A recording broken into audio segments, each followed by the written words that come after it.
Gerhard Gershwander, I can't pronounce his name, sorry, once said, "To see things as they are, we must open our eyes.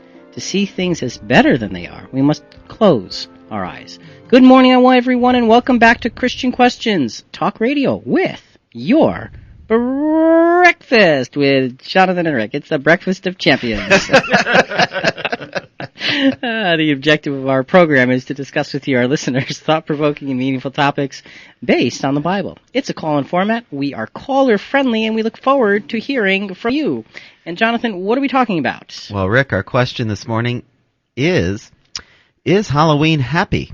And our theme text is found in Ecclesiastes 9, verse 5. The living know that they will die, but the dead know nothing. They have no more reward, and even the memory of them is lost. And Jonathan, this coming Tuesday evening is Halloween, and that is a great American tradition, and it's typically looked upon as a very happy day when kids get to go out and have fun and get candy and go dress up and all of that good stuff. And right, you have announcements, and I always forget, so go ahead, and then I'll start all over. All right, we have a Christian Question Bible study at the City of Groton at the Zaberski House, and that's at the City Beach, and it's at the corner of Beach Pond Road and Shore Avenue. And it is on Thursday evenings from 7 to 8 p.m., and anyone is welcome to join us, so please do. Very good. And like I said, we are talking about Halloween. And it's coming Tuesday night. And it's a fun tradition. So what we're looking at, and I hate to use this analogy because it's probably so overused, but we're picturing Halloween as an onion. Okay? You have to peel away all these different layers to get down to the core.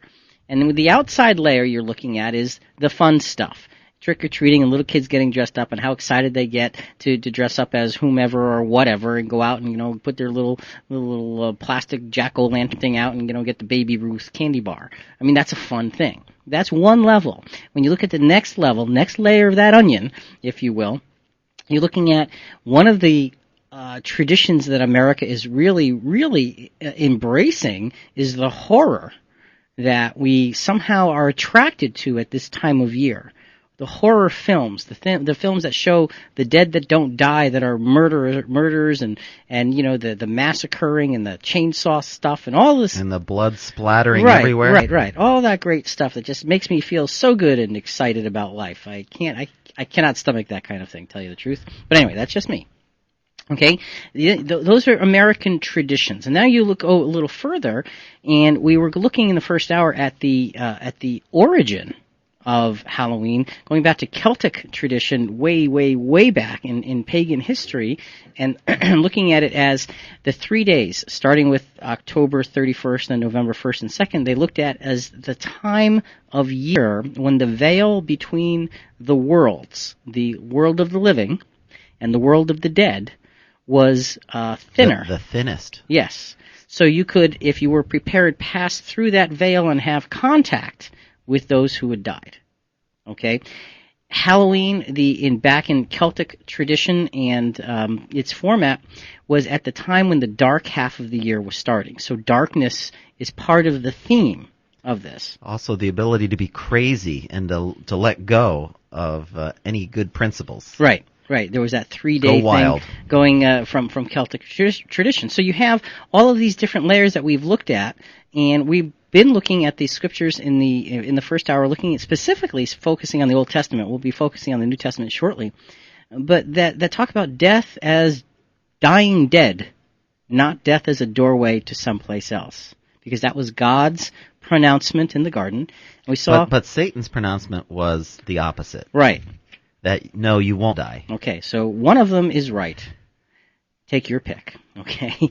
So we had mentioned at the very end of the first hour, Jonathan, that we were talking about this, and, well, what about the soul? So let's spend some time now talking about the soul, first in the Old Testament, and then we'll switch into the New Testament. Well, Rick, the word soul means, in the Greek dictionary, a breathing creature. Yeah, this is actually Hebrew. I'm sorry, the Hebrew, that's it's right. It's all Greek to you, I know, but that's right, it's still especially Hebrew. this early in the morning. A breathing creature or an animal. Okay, that's what the word actually means. So let's take a look at a number of scriptures, and we'll go through them relatively quickly, that showing the way that the word soul is used in the Old Testament. Job 6:11. What is my strength that I should hope? And what is mine end that I should prolong my life?